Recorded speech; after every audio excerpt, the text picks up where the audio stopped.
हवे हमर भाई सबसे प्यारा दुलारा, अगलो जन्म में है मिलस दोबारा।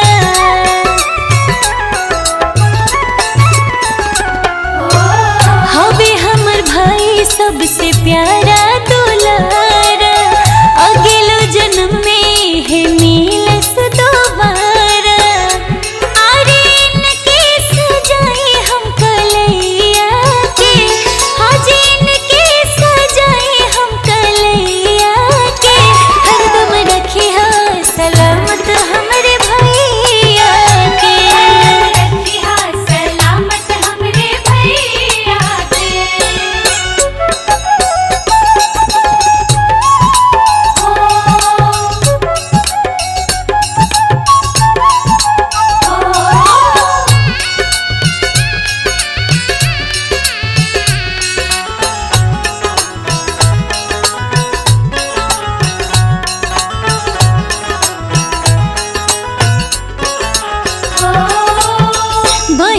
खातिर भाई हो खेल जान हो, नुनुए में बसेला अंजलि के परान हो।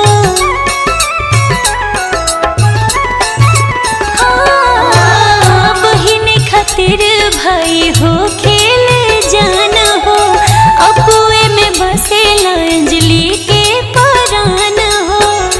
चाह नइखे धन दौलत रुपैया के, चाह नइखे धन दौलत रुपैया के, हरदम रखिहा सलामत हमरे भैया के। हरदम रखिहा सलामत हमरे भैया के।